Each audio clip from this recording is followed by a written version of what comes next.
El modelo en el que creemos se llama familia. Por eso en Caja Arequipa apoyamos a todas, porque dentro de cada familia está el Perú que todos deseamos. Caja Arequipa, celebramos a quienes apuestan por un mañana mejor.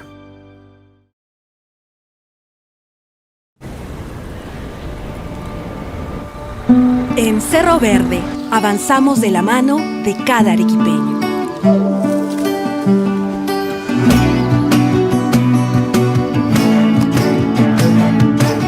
Porque cada trabajador de Cerro Verde genera muchos nuevos empleos más, formando una cadena de más de 100.000 puestos de trabajo en distintos sectores.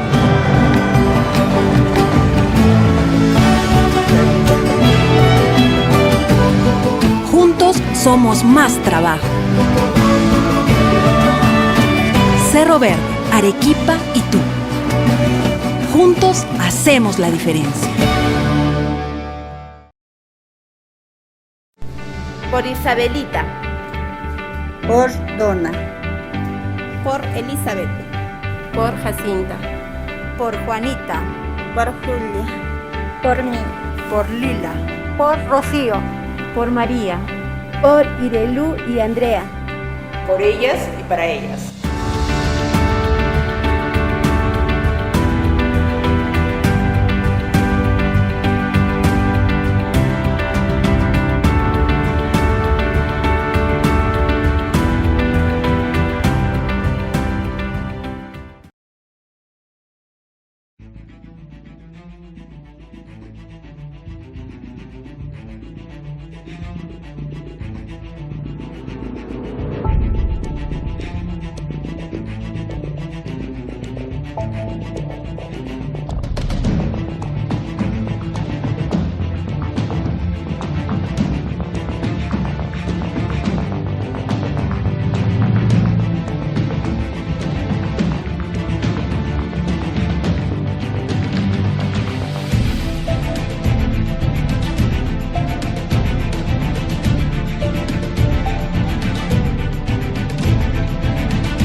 Buenos días, Nicolás.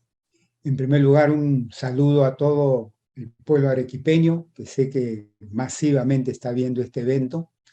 En segundo lugar, un agradecimiento a todos ustedes, los organizadores, especialmente a la Cámara de Comercio y Producción de Arequipa, por haber tenido la amabilidad de invitarme a participar de este evento tan importante como es el 15º CARA que han organizado y que lo están poniendo en marcha, ¿no?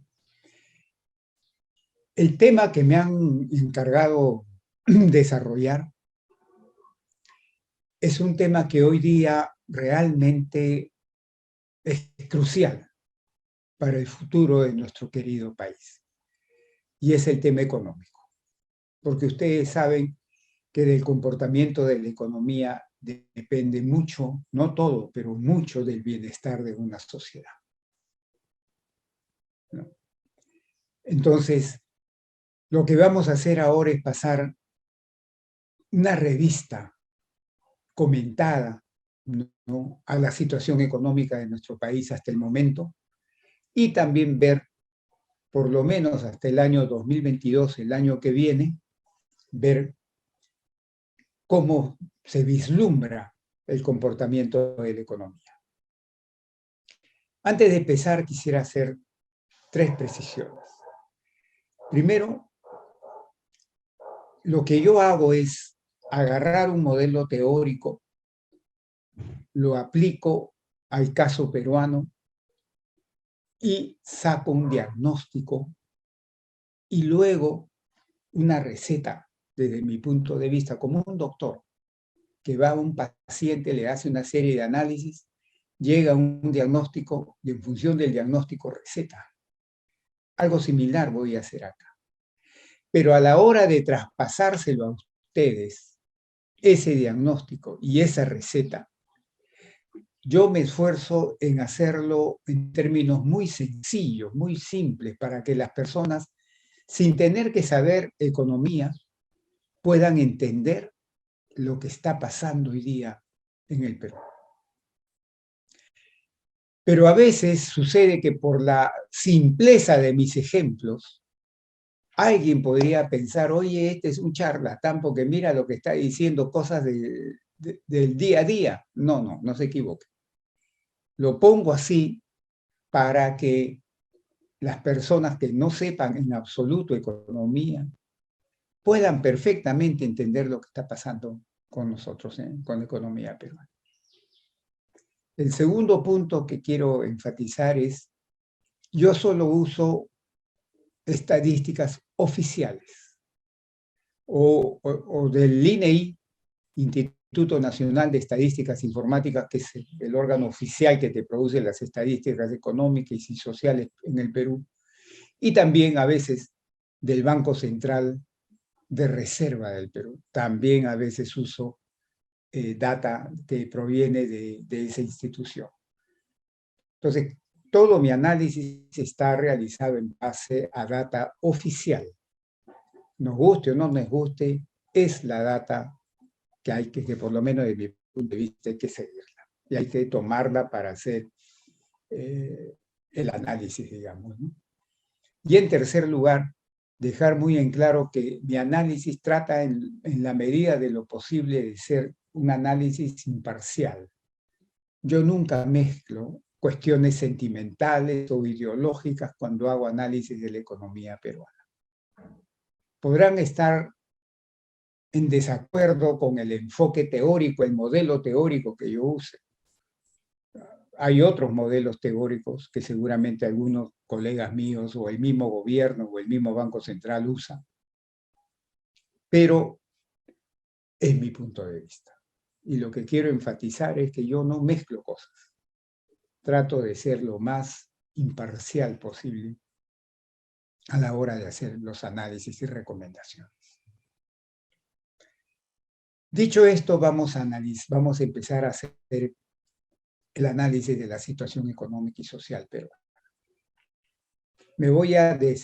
Solamente me voy a centrar en la coyuntura, solo en la coyuntura. No voy a tocar temas de estructura. solo la coyuntura, y cuando hagamos un análisis predictivo, solo el año 2022. Mi exposición va a constar de 3 bloques. El primer bloque es cómo llegó la economía peruana a encontrarse con la pandemia. Y eso es fundamental. Porque si la economía peruana llegó debilona, llegó malucona a enfrentarse con la pandemia, obviamente que el golpe que me va a dar la pandemia y el costo que me va a provocar es mucho mayor que si la economía peruana llega fuerte, robusta al encuentro con la pandemia. Entonces es fundamental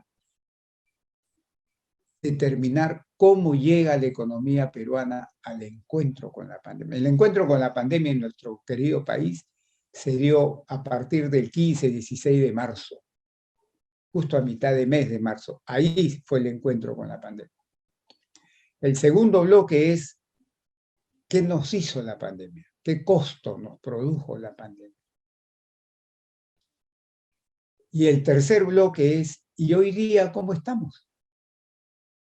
Hoy, ¿cómo estamos? Hoy, noviembre del 2021, ¿cómo estamos? Y en función de eso, ¿cómo vislumbramos el 2022? Entonces, estos 3 bloques son los que van a conformar mi exposición de hoy día. Empecemos por el primer bloque. ¿Cómo la economía peruana llegó a su encuentro con la pandemia? ¿Llegó fuerte? ¿Llegó débil? ¿Cómo llegó? Porque eso va a determinar. Es como cuando nos agarra el virus del coronavirus y si nuestro organismo está débil, nos va a golpear mucho más que si nuestro sistema de autoinmunidad está fuerte. Algo similar le pasa a una economía. La economía peruana llegó al encuentro con la pandemia con graves problemas, graves falencias, que mucha gente lo ha enfatizado. Pero yo, desde mi punto de vista, digo, no solamente llegó con graves problemas, no. Llegó también con algunas fortalezas. Llegó también con algunas fortalezas. Si no hubieran existido estas fortalezas, el costo que nos hubiera infligido la pandemia de coronavirus hubiera sido mayor. Entonces, la economía peruana llegó a encontrarse con la pandemia con condiciones desfavorables, problemáticas, pero también con algunas favorables, positivas. Y vamos a empezar por las positivas, las favorables. ¿Cómo llegó desde ese punto de vista la economía peruana?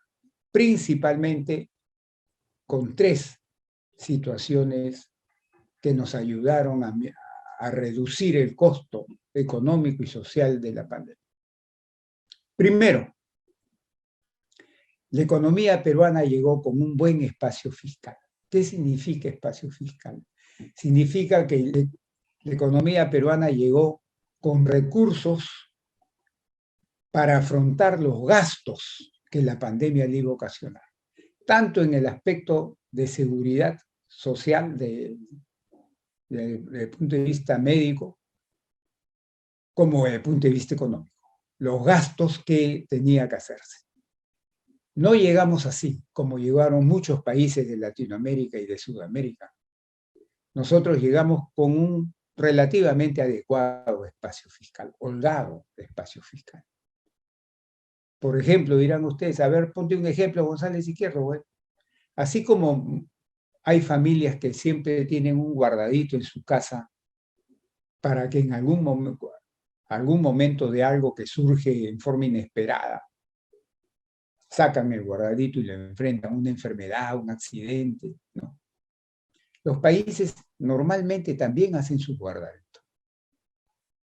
Solo que el Perú no llegó con un guardadito, llegó con un buen guardadazo, que también hay que decirlo, gracias al comportamiento de varios de los gobiernos anteriores, gracias al comportamiento de varios de los gobiernos anteriores, que fueron guardando dinero por si acaso, o en el Fondo de Estabilización Fiscal o en otras cuentas. Entonces el Perú llegó con un buen guardado. Chile también llegó así, pero otros países de Sudamérica, Ecuador, Bolivia, etcétera, no llegaron así. Llegaron ajustados. Y obviamente ellos se vieron obligados a endeudarse mucho más que lo que tuvimos nosotros que endeudarnos, porque teníamos un guardadito, un guardadazo, diré. Y también nuestro nivel de deuda, nuestra capacidad de endeudamiento también estaba baja. O sea, teníamos espacio para endeudarnos, ¿no? La relación deuda-PBI fue 26.8, 27% el año 2019, antes de la pandemia. Entonces, nuestra primera fortaleza muy importante fue que llegamos con espacio fiscal para enfrentar los gastos que la pandemia nos iba a ocasionar. La segunda condición favorable fue que el sistema financiero peruano estaba en una razonable condición adecuada. No tenía en términos sistémicos, no tenía problemas de liquidez, ni menos de solvencia. Y eso es muy importante, ¿saben por qué? Porque el sistema financiero son como las venas y las arterias de un organismo. Si en algún momento se tapan, o me viene un ataque al corazón, o me viene un ataque cerebral y caigo, tiene que ser fluido. Es decir, el sistema financiero, si entra en graves problemas, lo primero que se corta es el crédito al sector privado. Entonces, familias y empresas ya no tienen esa fuente de financiamiento y entran en graves problemas. Pero felizmente el sistema financiero peruano, y eso también hay que reconocer a los gobiernos anteriores, a instituciones como la Superintendencia de Banca y Seguro, ¿no? Hicieron su buena tarea y el sistema financiero peruano llegó en condiciones relativamente adecuadas. No tenía graves problemas sistémicos ni de liquidez ni menos de solvencia. Y la tercera fortaleza es que el Banco Central de Reserva también llegó, así como había un espacio fiscal, llegó también con un espacio de política monetaria para hacer una política fuertemente expansiva si se necesitaba. Incluso echarle maquinita, a funcionar la maquinita. Llegó con un buen espacio de política monetaria también. Esas son, desde mi punto de vista, tres, no las únicas, pero para mí las tres principales fortalezas, digamos, con las que llegó la economía peruana a enfrentarse con la pandemia. Pero a su costado estaban, digamos, las serias desventajas o condiciones adversas, ¿no? Muy serias, muy serias. En primer lugar, una escasa capacidad de gestión del sector público que hasta el día de hoy, jueves, está presente. Una escasa capacidad de gestión del sector público. Cuando digo sector público, le digo el Ejecutivo, los ministerios, los gobiernos regionales y los gobiernos municipales. Y también por ahí algunas empresas públicas. Y esa escasa capacidad de gestión, que era un problema que viene de antes, y que por alguna razón los gobiernos no se han preocupado de arreglarlo, que está presente hasta hoy día, eso acondicionó mucho la respuesta que quiso dar el país a la pandemia. Mucho condicionó, como lo vamos a ver a lo largo de la exposición. Una fuerte desventaja. Y unido a esto, estuvo la deficiente infraestructura pública de salud con que llegó también el país a enfrentarse con la pandemia. Y esta deficiente infraestructura pública de salud tampoco no es ahora, que ahora último se ha hecho, no, esto viene de atrás también. Solo que la pandemia lo descubrió en su totalidad.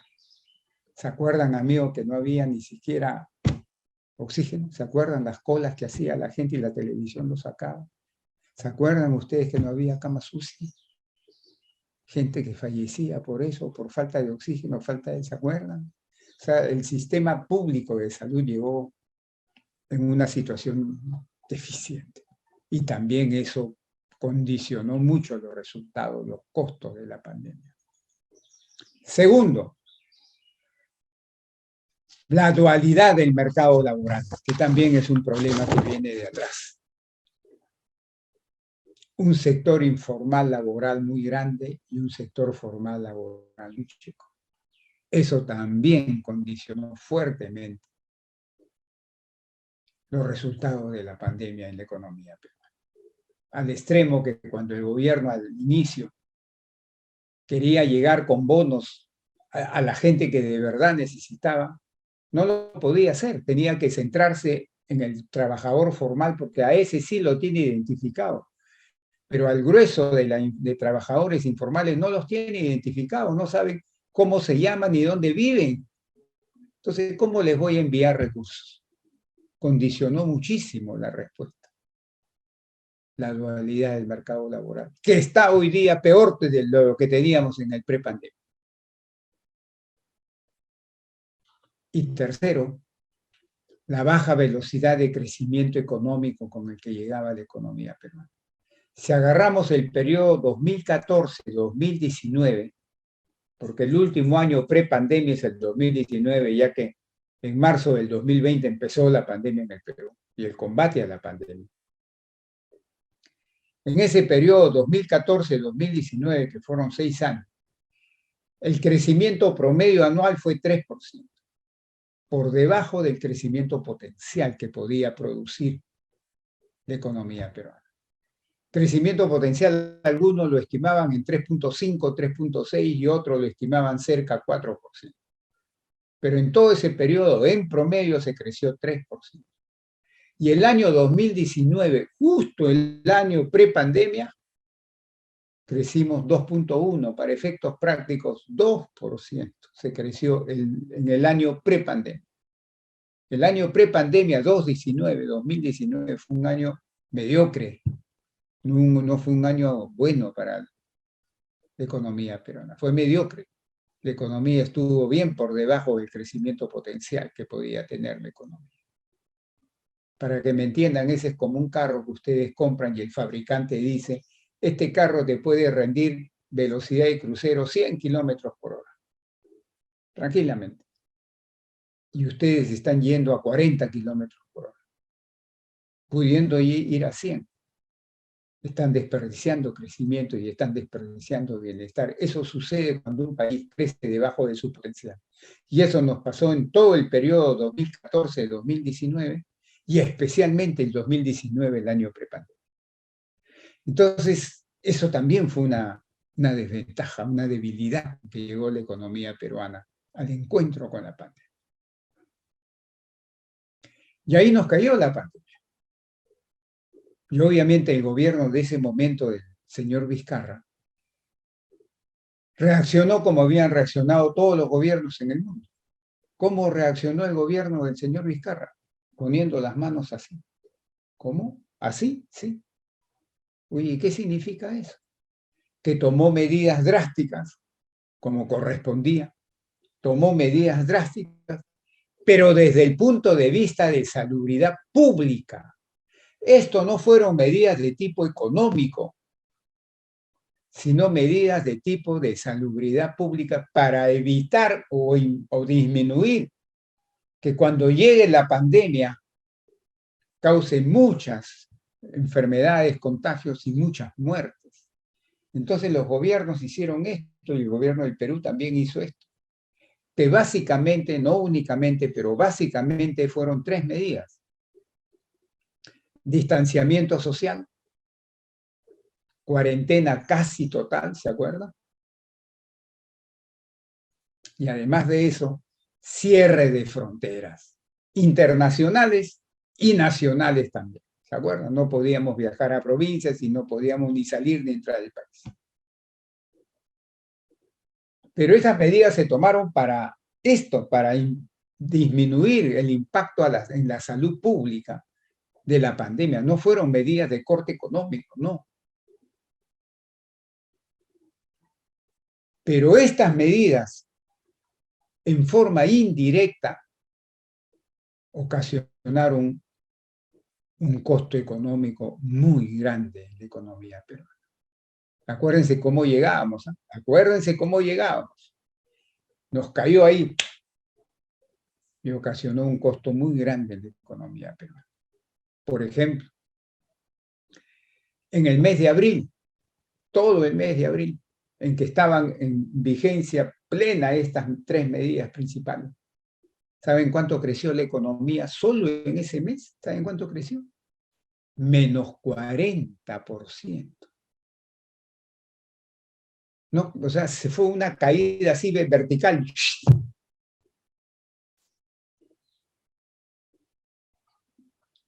Un costo bárbaro. Y la pregunta que uno se hace es, oye, ¿y por qué provocó un costo tan fuerte? ¿Eh? ¿Por qué? Si yo entiendo, por ejemplo, que el año 1983 la economía peruana cayó menos 10 y pico, menos 10.4, menos 10.5, pero olvidémonos lo decimal. Cayó menos 10. Fuerte también, ¿ah? ¿Y no hubo coronavirus? No hubo pandemia. ¿Y por qué cayó menos 10 el año 83? Porque nos cayó un mega fenómeno del Niño. Mega fenómeno del Niño. Y uno entiende que el fenómeno del Niño te rompe parte de la estructura productiva del país. Te destruye puentes, carreteras, te inunda campos de cosecha, unos huaicos, en fin. La anchoveta se va al sur. Y producto de eso, se cae la economía, ¿no? Yo entiendo eso. 6 años después, 1989, la economía, ¿saben cuánto creció? ¿Cuánto cayó? Menos 12. Menos 12, sí. ¿Y por qué? Otra vez el fenómeno, el Niño. No. Ahí cayó por la tremenda hiperinflación, más hiperrecesión del primer gobierno del señor presidente Alan García. Y también ahí uno entiende por qué se derrumbó la economía, porque producto de esa hiperinflación y esa hiperrecesión, todo se trastocó toda la economía. La gente pensaba en especular, no pensaba en producir. Pero el fenómeno del coronavirus no te rompe nada directamente, no te rompe nada del sistema productivo, no te destruye un puente, no te produce huaico, no te produce inundaciones, no te produce hiperinflación. Oye, ¿y entonces por qué produjo tanto costo? ¿Qué pasó? Si ese virus está en el aire y nadie lo puede ver. ¿Saben por qué produjo tanto costo? Porque producto de estas tres medidas, y lo voy a poner en términos figurados, se cerraron las puertas de las fábricas, se cerraron las puertas de las empresas, se cerraron las puertas de las casas de los trabajadores, y la pregunta es, ¿y quién produjo? Nadie pues podía producir, pues. Si todo estaba cerrado, ¿cómo vas a producir? Y así te caes, pues, porque no puedes producir. Estás prohibido. Y así te caes. Pero es consecuencia de estas medidas de carácter estrictamente de salud pública. Como consecuencia de eso, la economía hizo así. Como les comenté en abril. En la segunda quincena de marzo también. Y en mayo también. Así es. Como consecuencia de esto. Bien clarito que quede. Pero a raíz de esto también surge otra pregunta. Dicen, oye, González Izquierdo, pero en Chile, acá nomás cerquita, para no irnos a China, o a Estados Unidos, o a otros países, acá nomás cerquita en Chile, la economía chilena a raíz del golpe cayó así, y la economía peruana cayó mucho más. ¿Por qué?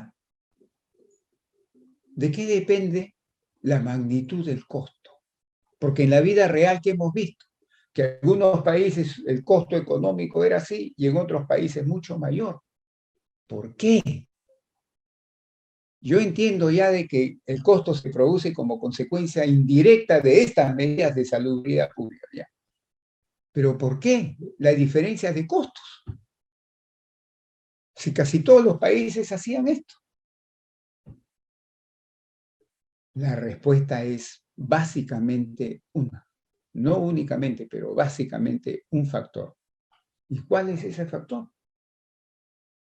La duración de la pandemia. Si la pandemia dura mucho en el tiempo, ¿qué hacen las sociedades? Siguen manteniendo estas medidas con diferente grado de intensidad, pero las siguen manteniendo. Y la economía entonces no está libre para volver a levantar la cabeza y comenzar a crecer de acuerdo a su potencialidad. Porque está la pandemia presente y las sociedades están así. Pero cuando controlan rápidamente la pandemia, entonces las sociedades comienzan a desmontar estas medidas en forma progresiva y la economía comienza a levantar cabeza. Entonces la duración de la pandemia es, desde mi punto de vista, el factor principal, no único, pero el principal que te determina la magnitud del costo económico.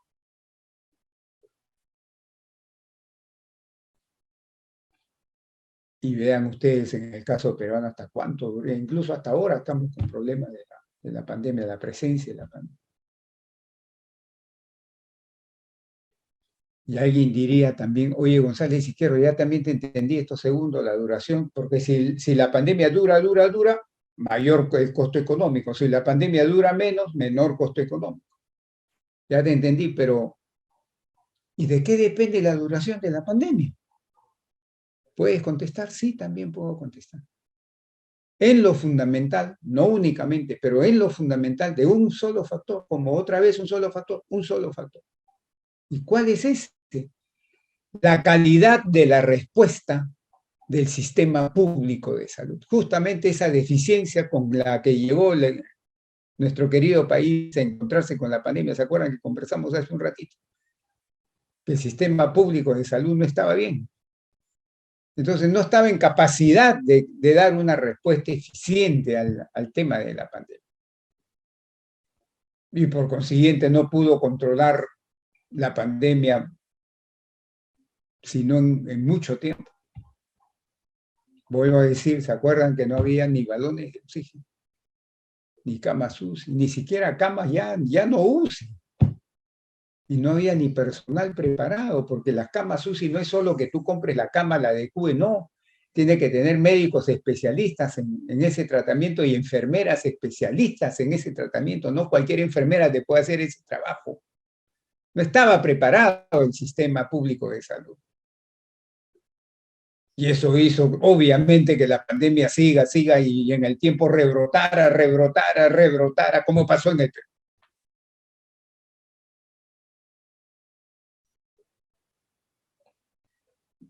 Entonces,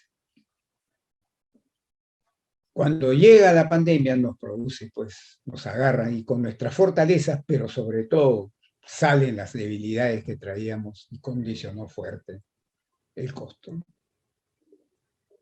En todo el año 2020 la producción cayó en promedio, ¿no? Cayó menos 11.1, en términos prácticos menos 11%. Comparen con el menos 10 del 83 y el menos 12 del 89. Menos 11 cayó la economía peruana. ¿Cuánto cayó Chile? Chile cayó menos 5.8. Casi la mitad de lo que caímos nosotros. ¿No? Entonces fue un golpe muy fuerte en materia de producción que nos produjo.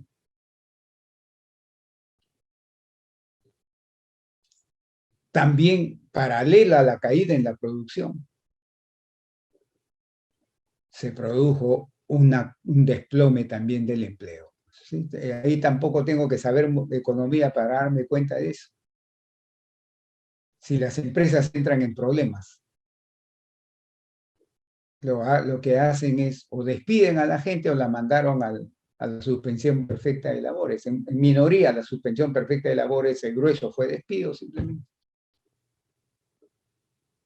Entonces el empleo también, el formal y el informal, los dos se desplomaron. Los dos. Con diferentes grados, ¿no?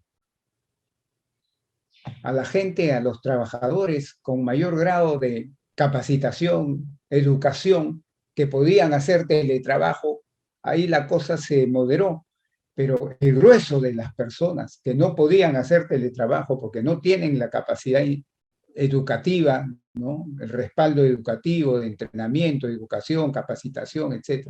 A ellos sí, sufrieron mucho y hasta ahora, el día de hoy, siguen sufriendo. Y al costadito se desplomaron también los ingresos. Y ahí tampoco tengo que saber mucha economía para entender eso, es sentido común. Si a mí me despiden, mis ingresos se derrumban, pues. Y así, en cuestión de días. Si me cierran mi negocio, 1 mes, 2 meses, 3 meses, ¿cómo genero ingresos? Los ingresos se derrumbaron.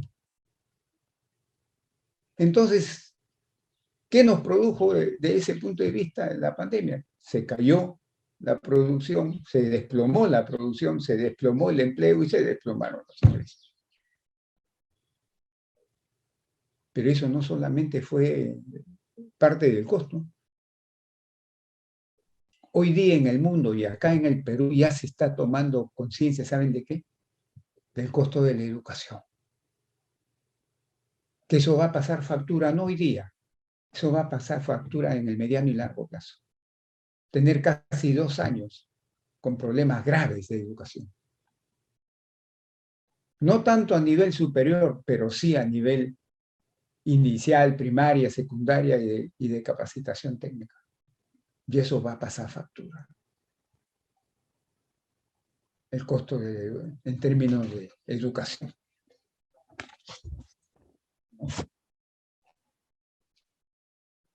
También hubo problema de costo en materia de que nos hemos endeudado. No tanto, pero nos hemos endeudado. Del 26% que les dije, hemos subido luz verde, ni siquiera estamos en luz roja. Pero nos hemos endeudado y eso se va a tener que pagar en el futuro. Parte del costo también. También parte del costo son las muertes. Las muertes, por supuesto. Y la quiebra de empresas, por supuesto. Sobre todo de micro y pequeña empresa. Parte del costo también.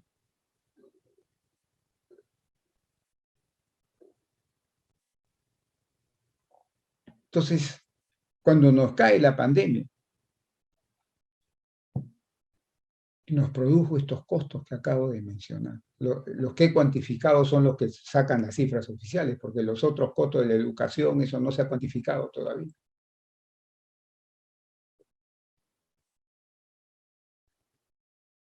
Pero la caída en la producción, el empleo y los ingresos provocó sus consecuencias sociales, en bienestar social. Y desde mi punto de vista, fueron 4 consecuencias principales. 4. De bienestar, sobre el bienestar de la sociedad peruana. 4. Estas 3 cosas que le acabo de decir, 4. Primero, la pobreza monetaria subió fuertemente. Según el INEI, subió 10 puntos porcentuales la pobreza monetaria. A fines del 2019, prepandemia, la pobreza estaba en 20% de la población peruana. Ya estábamos hablando de 6,5 millones de peruanos en situación de pobreza. A fines del 2020, o sea, post pandemia, había subido de 20 a 30% de la población peruana, es decir, 10 millones, de 6 millones y medio a 10 millones de peruanos en situación de pobreza. Y cuando uno habla de esto, a veces la gente entiende, pero no sabe bien cómo se define pobreza en el Perú, y se lo voy a decir rapidito. ¿Saben cómo se define pobreza en el Perú? El INEGI es el encargado de decir eso. ¿Saben cómo se define pobreza? Hoy. Cuando digo hoy es de acuerdo a las últimas estadísticas publicadas. Pobre es aquella persona, que gasta 360 soles o menos al mes en comida, vestido, educación, en fin, transporte, salud, 360 soles hacia abajo al mes, o para que tengan 12 soles al día o menos. Y en esta situación, la pandemia subió de 20% a 30%. Y en una familia de 4 miembros, 1.440 soles de gasto mensual para abajo se le considera pobre. Y extremadamente pobre, que también subió de 3% a 5.1%. Hoy día hay 1,5 millones de peruanos que son indigentes. Aumentó como consecuencia de la pandemia. ¿Y cómo se define extrema pobreza acá hoy día en el Perú? Bueno, la extrema pobreza se define cuando una persona, gasta 191 soles hacia abajo, pero solo en comida.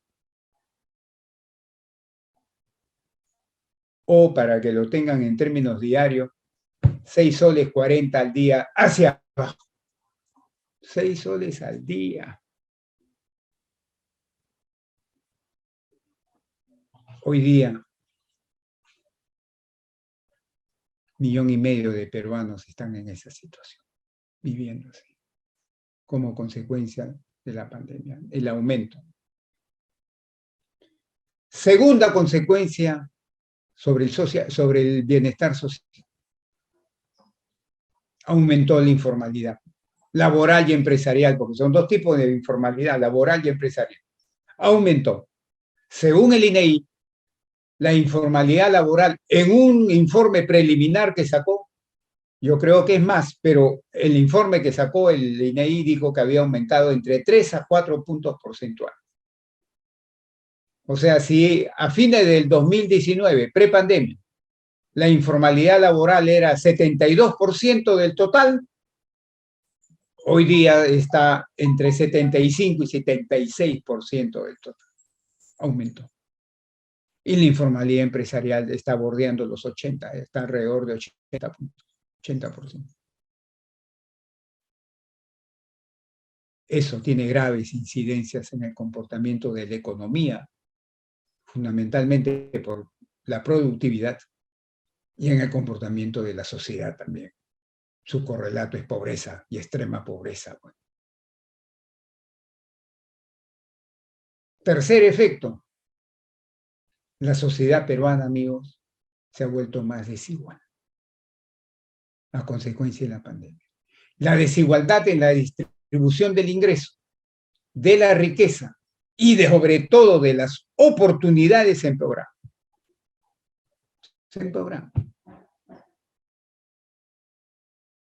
Acá me voy a agarrar de un estudio no oficial, sino de la Universidad del Pacífico, 2 colegas míos, 2 economistas, 2 profesores. Se preguntaron cómo está la distribución del ingreso después de la pandemia. ¿Y saben cuál fue la conclusión del estudio? Estos son cifras no oficiales, pero cifras, desde mi punto de vista, confiables. ¿Saben cuánto retrocedió la distribución del ingreso en el Perú? Al 2010, o sea, 10 años atrás. Nos hemos vuelto una sociedad más desigual.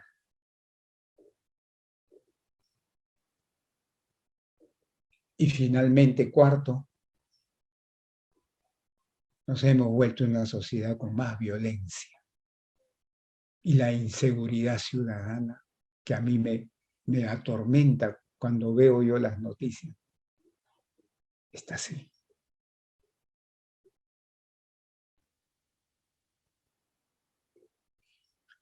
Esta es la problemática que encontró el gobierno del señor presidente, el señor Castillo. Y esos son los problemas que tiene que enfrentar rápidamente. Algunos tienen solución rápida, otros va a demorar más tiempo, como reducir pobreza, eso nos va a tomar más tiempo. Pero otros, como reactivar la economía, etcétera, eso se hace en términos más rápidos. Pero esta es la problemática que el gobierno del señor presidente, el señor Castillo, heredó, se encontró. Como un doctor, encontró eso en el paciente. ¿Y ahora qué recetó?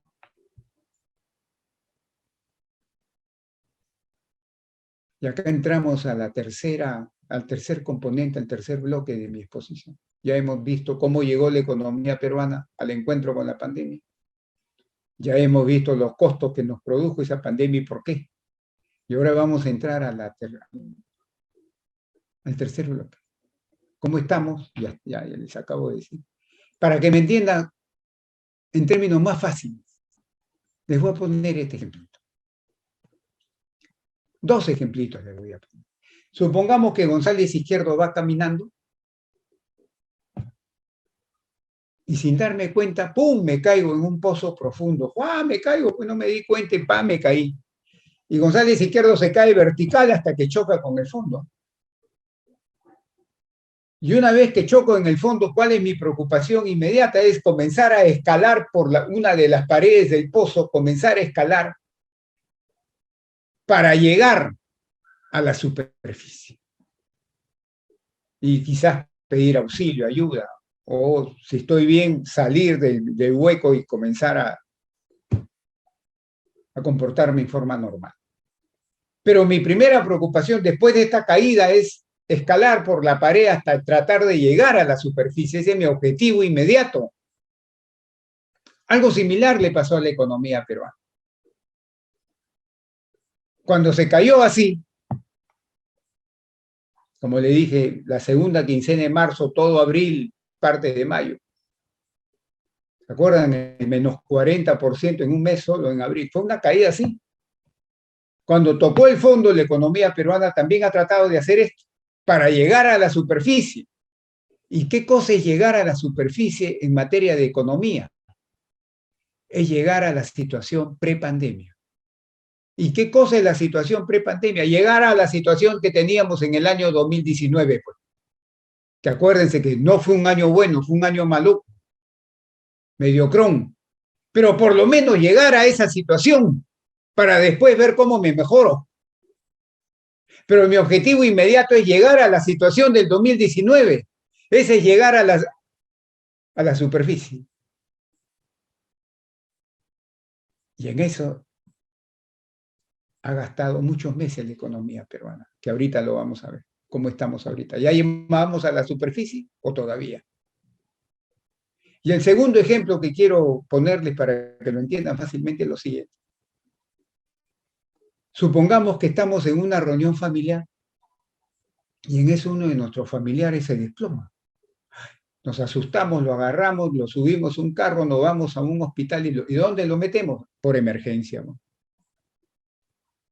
Y en emergencia lo reciben los médicos de turno, los emergencistas, intensivistas que están ahí. ¿Y qué es lo que tratan de hacer en emergencia? Estabilizarle sus funciones básicas para evitar que el paciente fallezca. Estabilizarlo, como ellos dicen. Si tengo que pasarlo a UCI, en fin, pero yo lo estabilizo. Evito que se muera.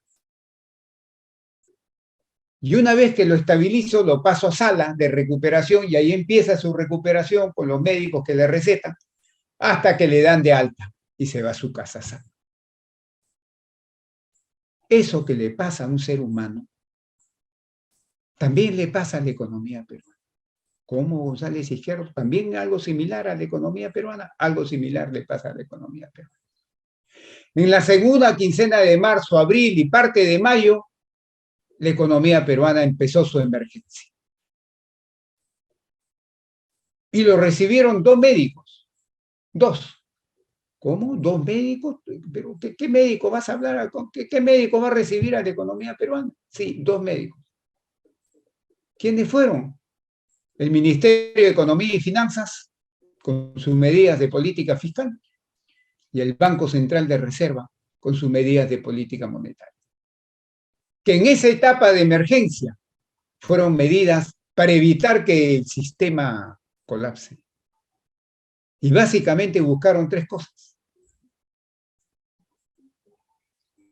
Evitar quiebras masivas de empresas, porque si no el proceso de recuperación hubiera sido bien difícil, con empresas muertas. Evitar quiebras masivas de empresas, sobre todo de micro y pequeñas empresas. Segundo, evitar que el ingreso de la familia se derrumbe a 0. Y tercero, evitar que el sistema financiero haga un credit crunch, o sea, evite o entre en problemas y ya no pueda dar crédito al sector privado, a las familias y a las empresas. Y si ustedes miran en esa época las políticas que se desarrollaron, ¿qué fueron? Los bonos, ¿qué fueron los bonos? Evitar que el ingreso se derrumbe a 0. Claro que no lo hicieron bien porque se centraron en el sector formal y ahí viene esa desventaja del mercado dual de informalidad y formalidad. Se centraron en el sector formal al principio, gran parte de la ayuda fue ahí, y al sector tremendamente mayoritario casi no le llegaba, por problema de cómo ubicarlos, en fin. ¿Se acuerdan también el Reactiva 1 y 2 del Banco Central? ¿Qué buscaba? Dar liquidez a las empresas con problemas de liquidez para evitar que quiebren y despidan gente. ¿Se acuerdan el subsidio de 35% de la planilla hasta un máximo de sueldo que sacó el Ministerio de Economía? Y tercera fase, tercera etapa. Ya llegué a la superficie y comienzo a correr de acuerdo a mi potencialidad. Esa se llama la etapa de expansión, ¿no? O reactivación.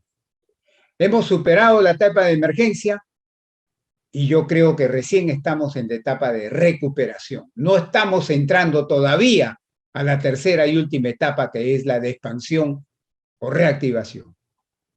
¿Y por qué digo esto? Por lo siguiente.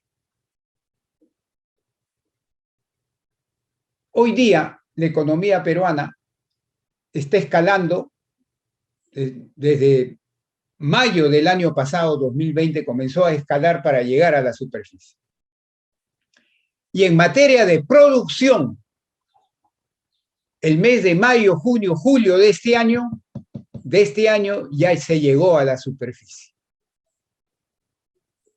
Nos ha tomado como 12, 13, 14 meses llegar a la superficie en materia de producción. Pero ese es un promedio, porque hay actividades que llegaron más rápido, pero hay otras actividades que hasta el día de hoy no llegan a la superficie. Por ejemplo, el turismo. Por ejemplo, el sector de restaurantes y otros sectores de servicios. Algunos están completamente cerrados y otros están con aforos parciales, ¿o no es así? Pero en promedio ya se llegó a la superficie. Pero, les repito, ese promedio esconde diferencias. Algunas actividades llegaron más rápido y otras hasta el día de hoy no llegan. Pero donde todavía no hemos llegado a la superficie hasta el día de hoy, ¿saben qué es? Empleo e ingresos. Estamos lejos de llegar a la superficie. Le voy a dar 2 datos oficiales. Según el INEI, trabajando con un año móvil de julio-junio de este año, comparado con el 2019,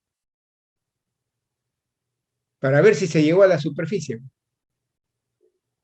¿Saben lo que dice el informe del INEI? Con un año móvil julio-junio de este año, con el mismo periodo del año 2019. Que en materia de empleo adecuadamente productivo, como lo define el INEI, un nivel de ingreso mínimo, etc., todavía teníamos un déficit de 2.200.000 puestos de trabajo. Eso es a nivel nacional, 2.200.000 puestos de trabajo para llegar a la superficie, para llegar a la situación prepandemia del año 2019. Yo no creo que eso lo vayamos a solucionar incluso en el año 2022. No creo. Y en materia de ingreso, según el Banco Mundial, el ingreso per cápita, que para mí es la mejor forma de ver el impacto sobre el ingreso per cápita en el Perú cayó casi 13% en dólares corrientes el año 2020 frente al año 2019.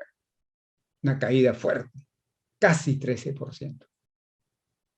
Tampoco lo vamos a recuperar este año y no creo que lo vayamos a recuperar el 2022. O sea, tampoco vamos a salir a la superficie. O sea, en materia de empleo y de ingresos, estamos lejos de llegar a la superficie. Hoy día, noviembre. Lo cual no significa que no ha habido nada de recuperación. Sí, ha habido recuperación. Pero en cosas importantes como empleo e ingresos, no hemos llegado a la superficie.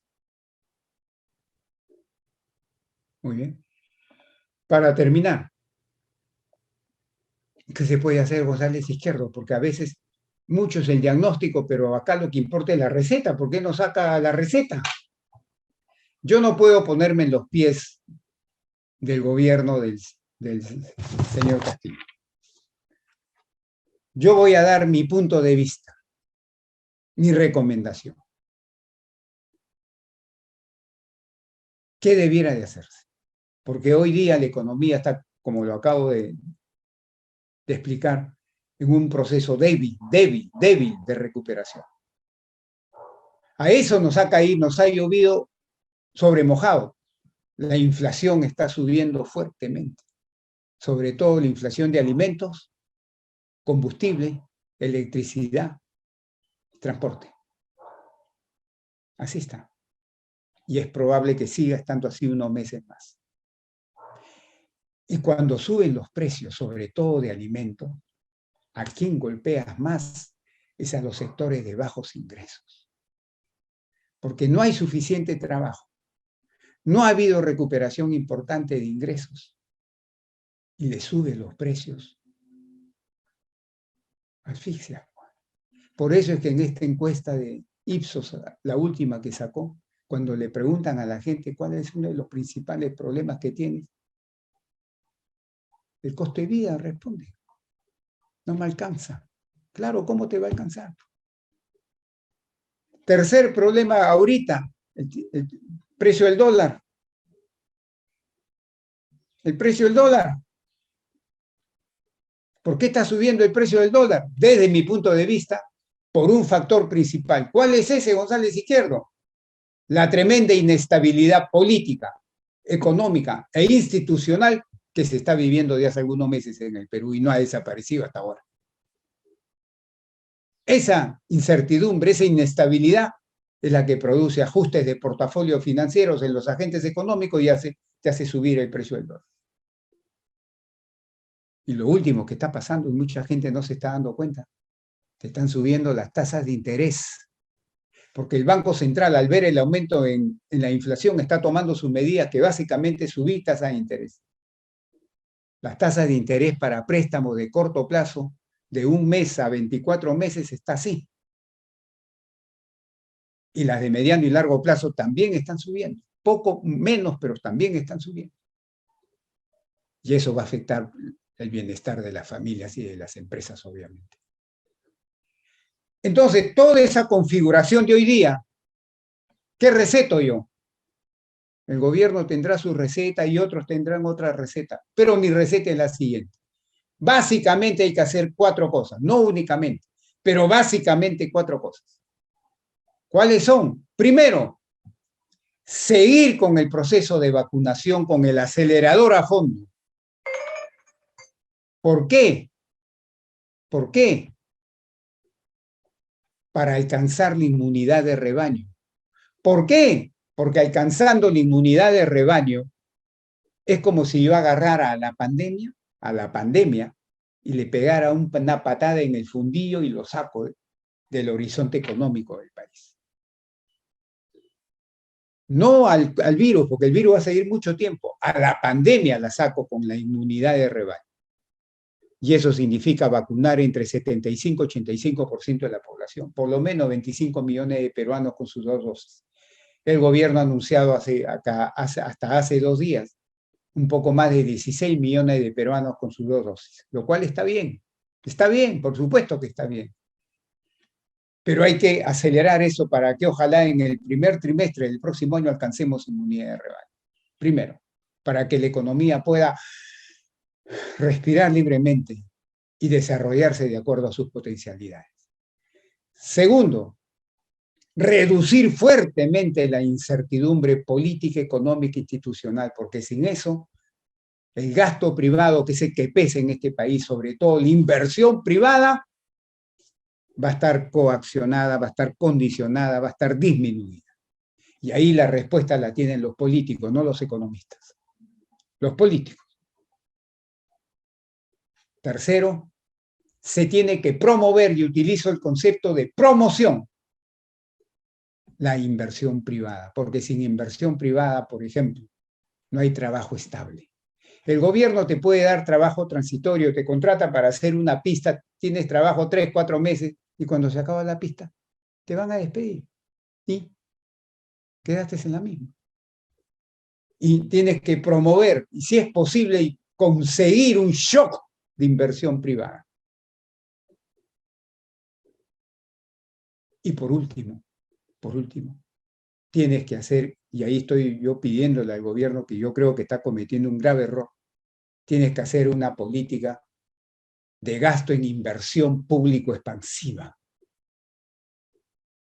Fuertemente expansiva, inversión pública, pero primero tienes que arreglar el tema de la gestión del sector público que conversamos hace poco. Los graves problemas de gestión que tienen, de gastar y gastar con calidad, que no lo están haciendo hasta ahora, en su mayor parte. Tienes que invertir en infraestructura pública.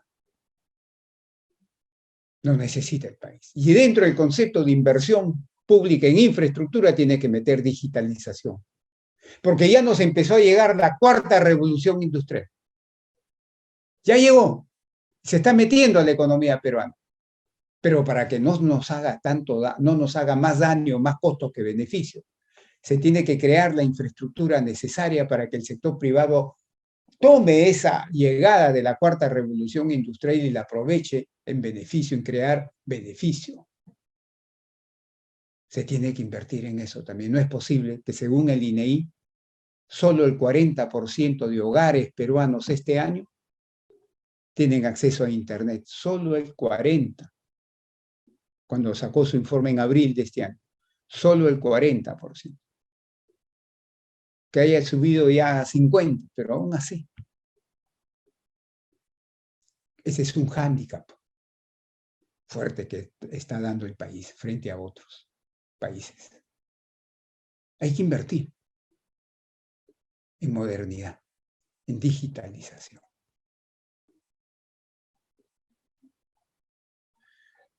Listo, amigos. Cumplí con mi hora que me habían asignado. Me hubiera gustado seguir conversando con ustedes, pero en fin, cumplo con el espacio que me dieron y les agradezco su atención. Muchas gracias.